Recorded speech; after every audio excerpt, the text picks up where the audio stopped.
Hey everyone, I'd like to welcome you to today's special episode or special recording with my guest today, a good friend of mine, Bret Ridgway. And Bret is a 25-year veteran of the speaking industry and brings a unique perspective to handling the back of the room sales table. And he's had experience with over 150 different conferences, providing fulfillment services for some of the biggest names in the industry and speaking on many stages himself.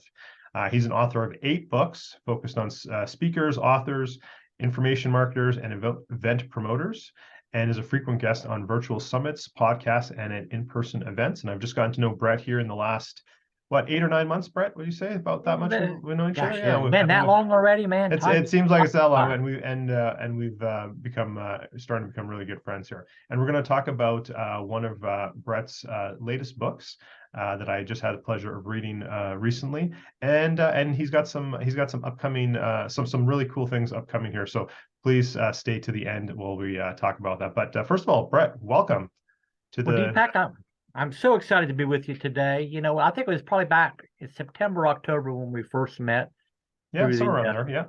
Yeah. Super Private Business Success Program, and I just have the utmost respect for all you've accomplished since then, and you're a great role model for a lot of folks in many Oh, areas. So thank thank you. you, Brad. Thank you, Brad. People, we didn't script that. That's totally totally off the cuff. No, I really appreciate that, my friend. So I want to talk about this book here, How to Build a Profitable Speaking Business. I love it. I read it, 2 sessions, probably about an hour and a half. Went through it. As you can see, my flags on it. Got a ton of highlights, a ton of notes. We're gonna dig into it. We're not gonna give all the secrets away in this interview, but it did have a couple of questions. So I thought, hey, instead of just talking to Bret privately and getting my questions answered, I thought it might be useful to other people as well to get an insight into it. Again, I'm an aspiring, I guess I am a speaker. I've been on stages. I've been a podcast guest many times myself. I think I've done over 50 at this point, but I aspire to bigger things. Bret's one of the people who, his tools and tricks are going to help me get there to the next level. So let's dig right in. But before we get into the book, I guess I actually want to take a step back. So, I was reading the book, and again, we've known each other for a number of months. How does one go from being, a kid or a high school student or what have you, to getting into this industry and sort of being, back of the stage, selling from the back of the room, to being a speaker yourself? How does one even fall into that? That's my first number question. Well, the key phrase there is fall into it, Deepak, because certainly it wasn't a career path I would have envisioned whatsoever. And, where I'm sitting today is something I probably wouldn't have envisioned even a few years ago. But, I've got to go back a little bit. But way back in the mid 1990s, I actually put up the first portal website in the plant engineering and maintenance market. So we're going back 25 years, or about 28 years now. And I was putting up a website, and so I was doing product fulfillment for my own website, because back in those days I was selling VHS tapes. Shows you how old I am, and then manuals and all I that. remember those. I remember those. I might still have a few in a box somewhere in my house. But anyway, that type of media aimed at plant engineers, maintenance mechanics, and that particular niche or niche or whatever you want to call it. And so around the same time frame, I also had a joint venture with a guy named Carl Galletti, and I basically took over his old hard to find marketing book catalog. So he had a catalog of books on copywriting and marketing by a lot of the old masters, Caples and Hopkins and people like that. And so I put that online. But because of that joint venture, in 1999, when he decided he was going to do an internet marketing super conference, he called me up and asked me if I would handle the back sales table for him. Well, Deepak, I honestly didn't even know what backroom sales meant at the time, but I hadn't been to Las Vegas before, so it sounded good to me. So I said, sure, I'll do that. And so I remember it was at the old Las Vegas Hilton, but I went out there and handled the back of the room and started to get to know some of the speakers in the info and internet marketing spaces. And obviously, a lot of people who are speakers at events are also promoters in their own right. Sure. So the handling the back of the room kind of became a side business of our company, where we would provide the crew and, more importantly, in many cases, the merchant account that could handle a large sum of money in a short period of time. And we go out and manage the back room at these events for people. And like you said in the intro, I did that at about 150 different events over the next 15 or so years. But when some of the speakers at those events found out that I was doing product fulfillment for my own websites, they cornered me at an event, and I think it's like 2002, 2003, and said, "Hey, will you do some product fulfillment for me because it's not really the best use of my time." And I'd been thinking about it for a while because it was kind of a natural outgrowth of all the people I had gotten to know in the industry. And so, along with another guy, we founded a company called Speaker Fulfillment Services back in 2003. And because of the relationships from all those live events that I had attended and worked, we're able to get a lot of the big names in the industry as clients early in the game. So they became great referral partners, and the company was very well known in the industry 20 years ago. And over time, it's had several thousand different clients. Now the industry's changed dramatically in the last 20 years. But between being in the back room at all those events, as well as being an attendee at a lot of events, as well as being behind the scenes, seeing how these guys did their product launches and all that as their fulfillment partner, I kind of had a unique perspective on the industry. Now, my shtick, Deepak, was always, I was the backroom guy. I was happy to be behind the scenes. I don't want to be up on stage or whatever. But eventually it's like, nah, Bret, you need to get up on stage yourself and share some of what you've learned along the way. So all the speaking I had done in the past was primarily on behalf of the company. So it was I started getting up on stage maybe 10, 12 years ago or whatever. But it was always, I was the content buffer guy. They'd have a guy who would pitch or whatever, and then another person would pitch, and then I would be a content session. So I wasn't pitching anything, but it would be to deliver content to the audience.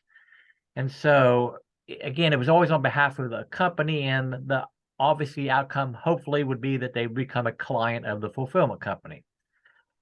Well, I had a drastic change in my career path about 6 months ago, just before we met, when the company that I co-founded decided they didn't want to pay me as a contractor anymore to be their face man and their consultant or whatever. So I decided for the first time it was time to actually brand Bret Ridgway rather than do everything on behalf of the company. And so, I'm totally reinventing myself at the age of 64, man. I love that. I love that. We're gonna come back to aging a little bit later. So just to sum it up, Bret. So essentially, I don't want to put words in your mouth, but you kind of fell into sales, and then trying to solve your own problem. The marketing of that and fulfillment, and then people just like, Bret's doing good work. Let's hire him, and then one thing led to another, and here we are 28 years later, or what have you. Yeah, and the company was built, Deepak, entirely off of referrals. So, I mean, we weren't doing proactive advertising those days. We're going to a lot of events, obviously, and that's where we got to know people and get the referrals for the business. And, that was great. Referrals are a great way to build business, but like anything else, they can't be your sole marketing avenue or whatever. And when COVID hit and live events dried up, that put a significant hurt on the company because we weren't at those live events where we were getting those referrals and all that on a continual basis. So, I mean, there was a valuable lesson learned there, but the company grew quite steadily over the years. I think our biggest year was like 6.5 million or whatever. But it was a great ride, and got to know a lot of great people in the industry. But like I said, now it's time to do Bret Ridgway. Awesome. I love that. So let's talk about the book here. So again, there's 21 tips. I'm going to jump to number 6 here. So you talk about, I'm not going to give anything away, folks. You're going to have to get the book yourself here. And we'll, but Bret, before I get on it, I'm assuming it's available everywhere that people can grab books, Amazon. Well, right now it's available just at bretridgway.com/books. It won't be launching on Amazon and in bookstores until later in the year. Okay, well, we'll put that link in the show notes and as well. So in tip number 6, you talk about metrics, and one of those metrics is buying units. So again, now I'm trying to get my own questions answered here. So again, I'm not going to give too much away. So I understand what a buying unit is. So and you correct me if I'm misunderstanding. So if a single person comes to an event, they're a buying unit. If a couple, husband and wife, or whatever the case may be, come to an event, they're considered a buying unit because you're not going to buy double the same thing in your household. That's my understanding.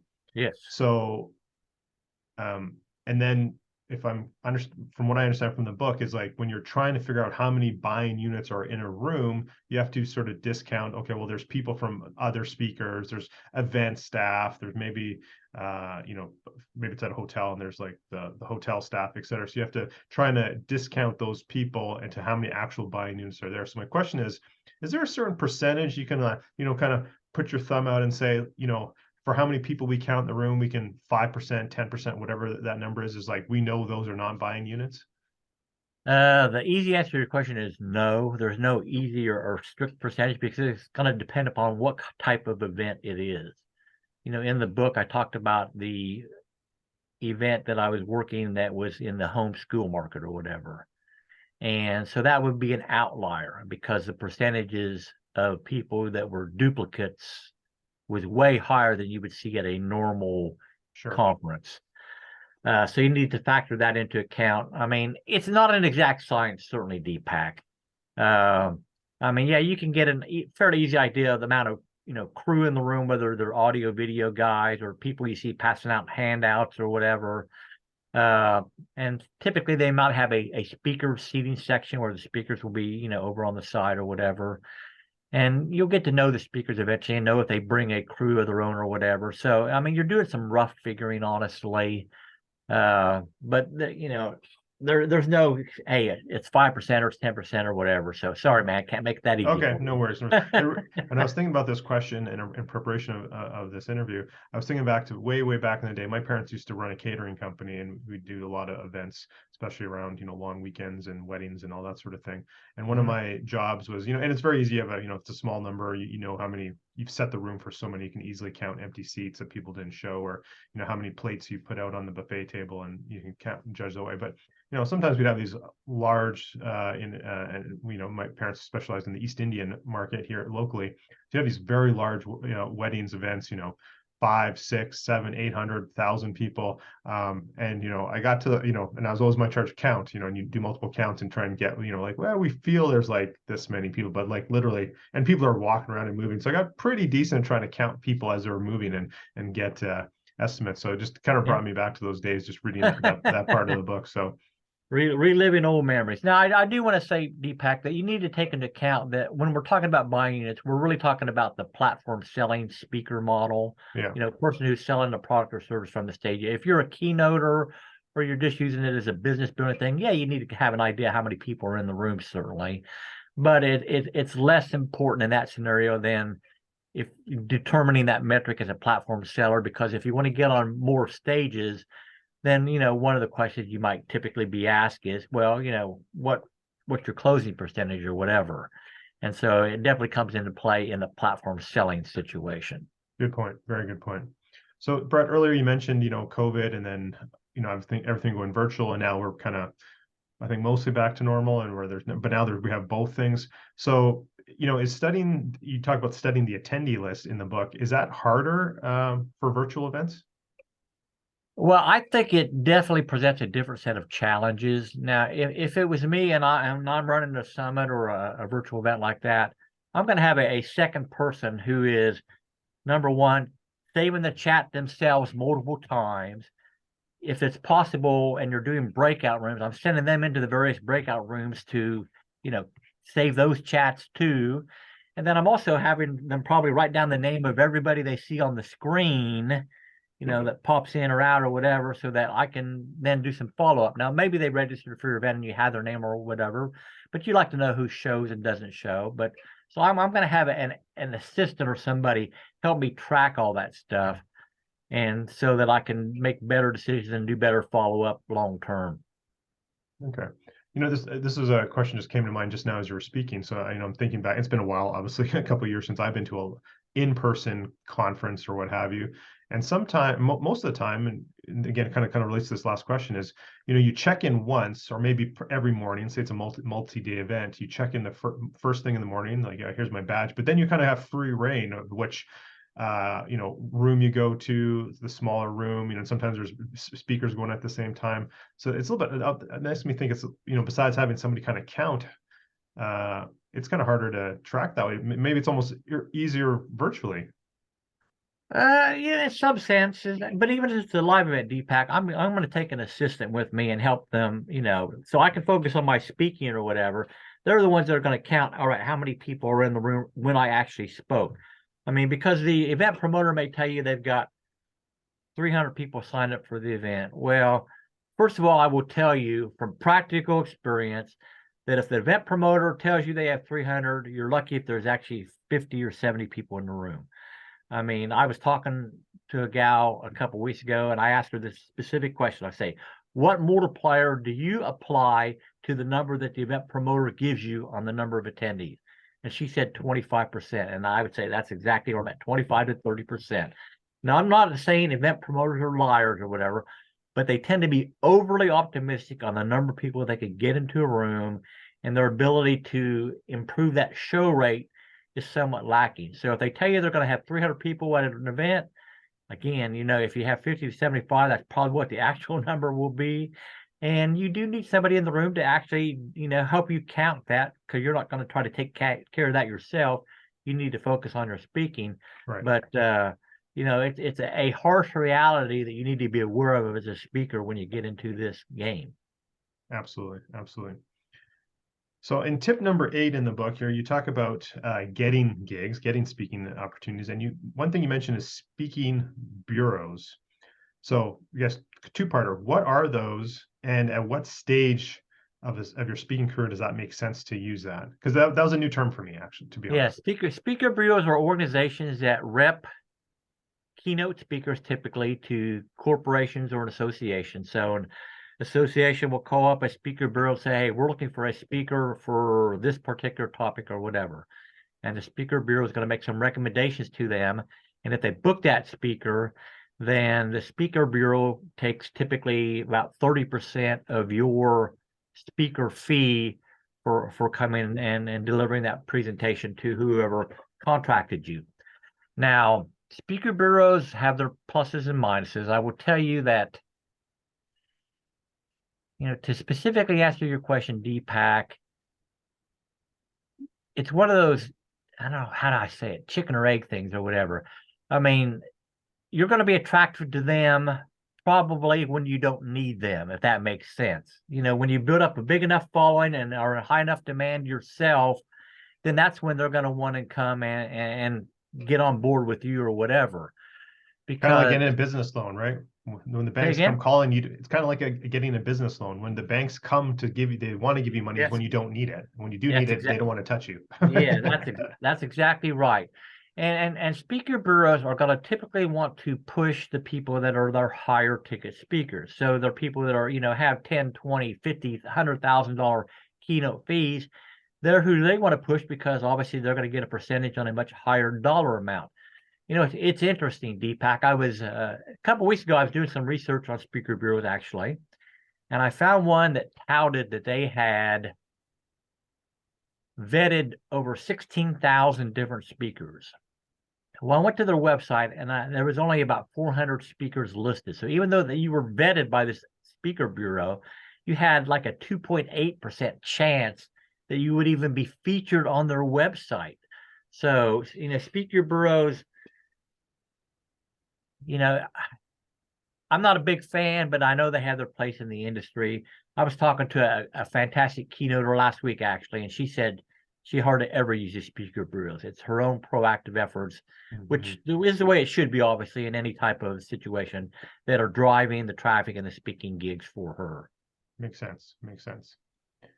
So, in the book here again, I'll put up for everyone. Tip number 14, you talk about harvesting lists. Can you explain what you mean here? And then, maybe explain that first, and then I have a follow-up question. Sure. So when an event promoter puts on an event, they're spending the time and the money to put the butts in the seats. And now keep in mind, Deepak, that I come primarily out of the platform selling world. So, I'm talking multiple day events with multiple speakers that most or all are pitching some type of continuing education at the end of their talk. And so when this event promoter is spending the time and money to put people in the seats, they expect that the speakers are going to come in and make an offer that will also generate revenue for the event promoter, because the typical split between the event promoter and the speaker is 50-50 in most cases. So if they're selling a $1,000 product from the stage, then they get 500 and the promoter gets 500. Now, what they don't want is a speaker that is just coming in and making a low ball ticket offer, under $500 or under $100, or just saying, hey, go to this website and I'll give you a free report or something just by leaving me your name and email address. Because essentially what the speaker is doing in that instance is stealing the list of the event promoter. They're not putting any money in the event promoter's pocket. So that's called harvesting the list. And it's very much frowned upon by event promoters generally. So if you're a speaker and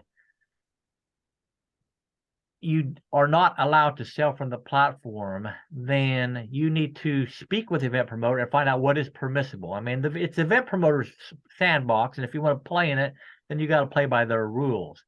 And again, typically they want you to sell a higher ticket item where there's going to be a revenue split on that. But there are some situations, honestly, where you're not going to be allowed to sell. So it's very important that anything that you're thinking of offering from the platform, you have okayed ahead of time by the event promoter. So they may allow you to do a name capture in some way or whatever. I'm not saying that they won't do that, but if you go in with the sole purpose in mind that I'm going to grab as many names and emails out of this crowd as possible, then I'll sell them later on by my follow-up process or whatever. Well, that's kind of disingenuous to the event promoter. And I mean, you may say, if I get anything out of it, I'll pay you your cut later on or all that. But again, they're not inclined to do that because they have no way to really police that and monitor that they've been taken care of properly or whatever. So yeah, they don't like you generally to come in and just try to get all the names of the audience because they're the ones that spent the time and money to get those butts in the seats. Yeah, thank you for clarifying that, because and maybe it's just the way I read that part of the book. I was kind of thinking, it's like, well, certainly you're going to get some data email lists from the people, but I think that distinction of purposely trying to do a low ball so you can sell later and not sharing, that. So yeah, thank you for that clarifying that. So. So tip number 20 is using existing content that one would have to write your own book. So my question is, I guess, like and you go through a few examples in the book, and I won't share them here because you need to go get the book yourself. But just what were some of the resources that one would need? I'm thinking, and you don't have to give it all away, but like some from a tech point of view, like, so for example, if a conversation I'm having with someone like this, or some content I've put out on my YouTube channel, I have a lot of, I have over 100 videos on my YouTube channel, et cetera, and I wanted to make maybe those chapters of a book. What are some of the resources that I would be useful to someone like myself? Well, there's a lot of ways to write a book, obviously, and that's a big hang-up for some people, Deepak. But I mean, you certainly can talk your book, and you can take like those videos that you mentioned that you have, and you can get them transcribed. So you could take like the MP3 file, and there are websites. I'm trying to remember what they are off the top of my head because you put me on the spot here. But I want to say Descript is one, maybe Descript. Yeah, I've heard of that. Yeah. But there's others. I mean, if you just Google, transcription software, or whatever, there's free services, there's paid services, and you upload your MP3 and it will transcribe it for you. Now, it's going to take a lot of cleanup. It's not going to give you a finished, edited book by any stretch of the imagination. But I mean, that's a tool that you can use to take existing content that you have and begin to put it in the format that can convert to a book. You can also, if you've been a regular blogger or whatever, take those blog posts that you've done or those articles that you've written and pull those together and organize to create a book. With the advent of AI these days, you can basically ask, put in a prompt that says, hey, I need a article or a chapter on this particular topic, and write the damn thing for you. I mean, yes, I think you need to edit it and clean it up and all that, but I mean, there's a lot of automation tools now that can do a lot of the work for you. And so, I mean, the major lesson here, I think, Deepak, is don't be afraid to repurpose content that you already have, because if you're starting from scratch with a blank sheet of paper every time or a blank computer screen, it can be overwhelming. I mean, I will confess, I'll be totally honest here, in the book that you have there, I wrote a book that I did with a few ladies a few years ago called ABCs of Speaking. This was a co-authored book or whatever. Well, I did pull 3 of the 4 chapters that I wrote for that book and put it in this book. It's like said, can I do this? Well, damn, the content's good. Yes, it needs to be in there. So I mean, I repurposed content actually from another book written like 5 years ago, and that's 3 or 4 of the chapters in the book that you have there. So, yeah, I mean, there's a lot of great tools out there, and the main thing is get your damn book written. I mean, you need to have a book. Yeah, and it's interesting, and I love that. And as writing again, I wrote a ton of notes to myself in the margins, et cetera.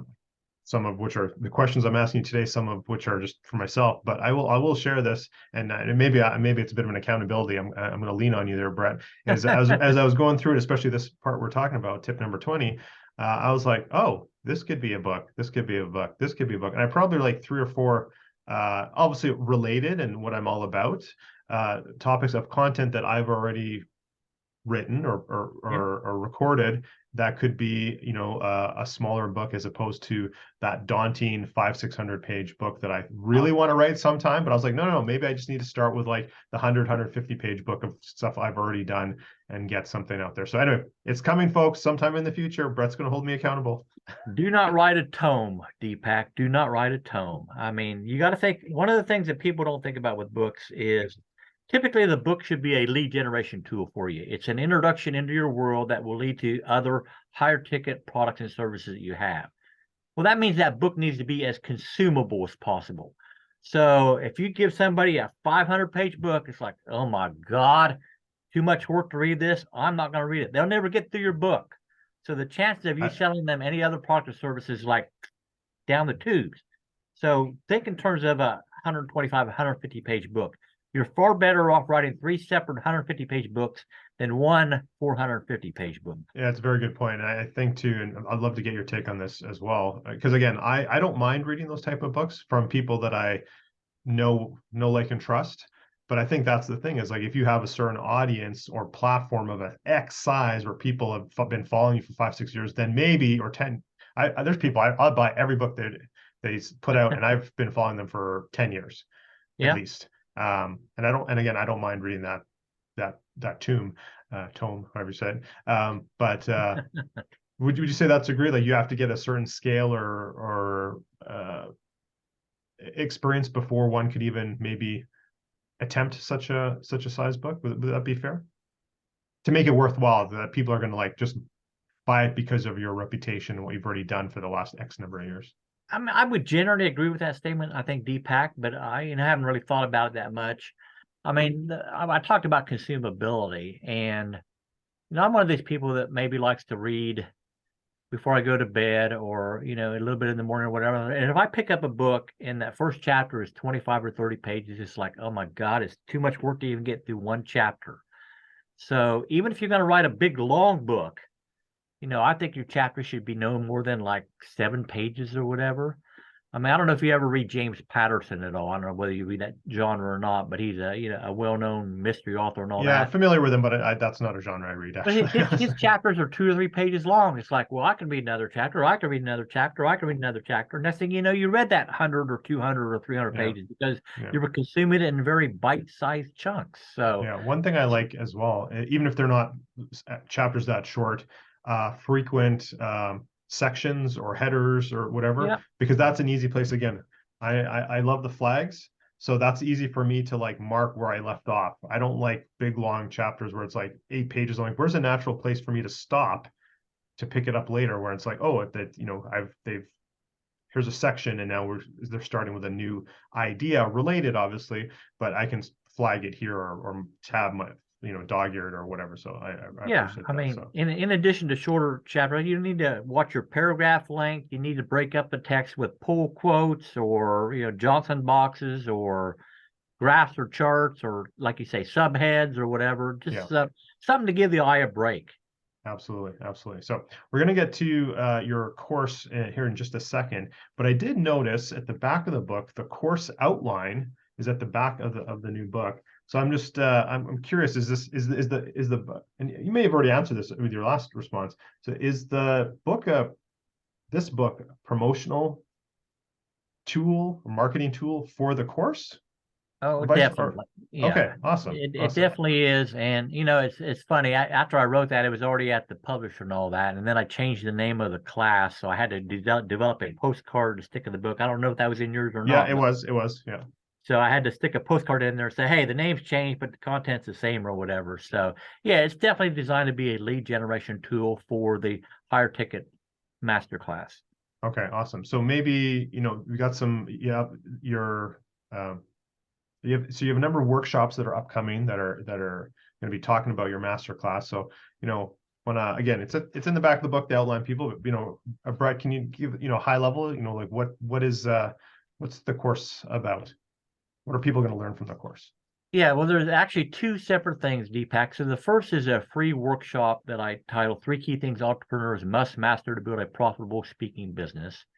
And that will be about a 60-minute training where we'll talk about keynote versus platform sales versus business building speaking. We'll talk about some of the mistakes I've seen speakers make that literally have cost them hundreds of thousands of dollars. And so that's kind of the lead workshop. Again, it'll be a free workshop, and that will lead to a 8-week masterclass called Spotlight Speaker Masterclass, where we'll dive more deeply into developing your signature speech. What are all the tools and assets you need to have in place to be attractive to event promoters, whether it's your media kit, sizzle reels, or whatever. We'll look at your stories and how you can incorporate them better into your talk to sell your message. I mean, we'll look at how to get gigs. We'll look at how to determine which gigs are the right gigs for you to be even involved in, and just basically take somebody who knows that they have a message they need to share with the world, but they also haven't a freaking clue how the speaking industry really works, and help them develop that platform. And again, all those pieces and tools that they need to build a profitable speaking business.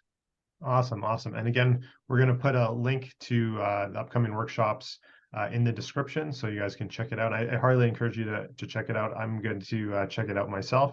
Again, that's something I want to further myself as I go forward in my career. So as we just wrap up here in the last couple of questions, Brett, now we're going to turn it to my zone of genius here, and I'm going to put you a little bit more on the hot seat. So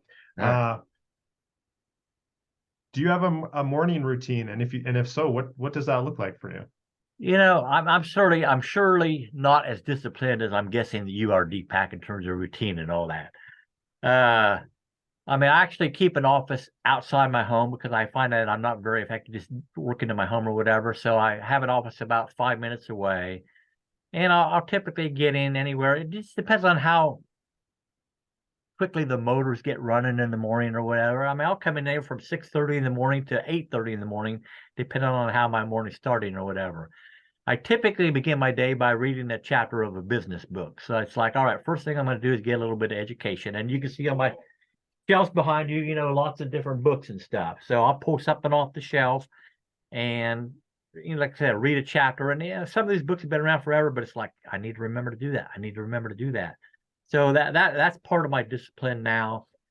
And other than that, I keep my days honestly pretty free flowing. I mean, I go in with the objective of, okay, what's the one key thing I need to get done today that's going to pull things forward or whatever. And if I feel like if I get that one thing done, then it's a pretty successful day. And, I'm willing to put in the extra hours and all that, Deepak, but I try to keep it generally between 8 and 5 so I can, be there for family and wife in the evening. And it's not all business, but, again, I'm sure that my routine or rituals are not nearly as structured as yours are. Hey, there's no one size fits all, and I love the fact. First thing you said is, even if it's a book you've read previously, maybe multiple times before, but continuous education, keeping the brain active, keeping the mind active, certainly huge for not keeping our mind working for anti-aging, for longevity. And then I love the fact too, and here's one area where I'm not always as disciplined, is cutting it off at a certain time, because family, community is super important for keeping ourselves young as well. So I love that that answer. And then I guess my second last question is here. So somewhat related, but maybe a little bit of a different spin, is like, what do you do to, personally, from your practice of anti-aging, reversing the effects of aging, which is what I'm all about. What are some of your habits, et cetera, in that regard? I mean, most people don't know that I was a runner in my younger days. I ran competitively through college. Now, obviously, we're going back decades now, but compared to the average guy on the street, I was a great runner. Compared to the elite Olympic type runners, I was a pud, man. But I was like a 4:10, 4:12 miler or whatever. So I had decent speed and all that. And so that benefited me for a long term. Now I wore out the legs eventually over time. And so, these days it's walking, so I try to walk a few times a week. I did Angie Romero's 30-day water challenge or whatever and drank a gallon of water for every day in March or whatever. Now, so I still drink a lot of water, but I don't follow any set diet or anything, but I don't do sodas really. And I don't, if I drink one beer or a glass of wine a month, that's a lot for me, honestly. I've never smoked and all that. So I have, basically healthy habits. But I mean, there's always room for improvement, Deepak. I mean, I know I eat too many damn carbs, but it's like, love my pasta, man. Well, I want to touch on a couple things. So obviously walking, again, I say this all the time, Homo sapiens were meant to move, and walking is the most effective way that our bodies are built. So I love that you go for walking. Again, it's not about always crushing a workout and killing yourself for an hour or doing a 12-hour bike ride or whatever. Those things are all great if it fits your lifestyle and your goals, but just simple walking. So I love that, and I love the hydration. That's a lot of one thing that many people tend to neglect, and even myself, I quite often find myself. I get busy and what have you. And I'm so focused, I forget to drink myself, and then I'm like, God, I'm dehydrated. And then I got to play catch up for the rest of the evening. So I love those two things. So, Bret, any last? So we're gonna put the link in to buy the book, link in for your upcoming free workshops. Anything else you'd like to leave the viewers with? Well, I would say that, one of the questions I frequently ask Deepak is, what's your biggest regret in some area or whatever? And I will honestly say that, my biggest regret is probably not doing what I'm doing now 10 years ago, not having the courage to get out there and take center stage myself and share what I've learned along the way with others. So if you're a person who feels like you have a message to share with the world, don't hide in the shadows. Don't be behind the curtains, peeking out or whatever. Get out there, be bold, be courageous, and make your impact on the world. I love that, Bret. And I'm just going to underscore one thing you said. Remember, Bret said earlier, he's 64 and he's starting, I don't know if you want to call it second career or now stepping out on your own and sharing your message and your zone of genius at 64. So again, it's never too late to get started, whether it's health related, business related, sharing your mission, whatever it is. So Bret, thank you so much for being on today. Really appreciate it, my friend. Remember, everyone, go get your book, How to Build a Profitable Speaking Business, if that is something that even interests you. And you know what? There's a lot of good tips that cross over into other areas of life as well, actually. So I highly recommend you get the book. So again, my friend, thank you very much for being on, and you have a good one. And check out the workshop, upcoming workshop, people. It's going to be worth your time. Signing off, this is Deepak Saini, Deepak Saini Health. Talk to you all soon.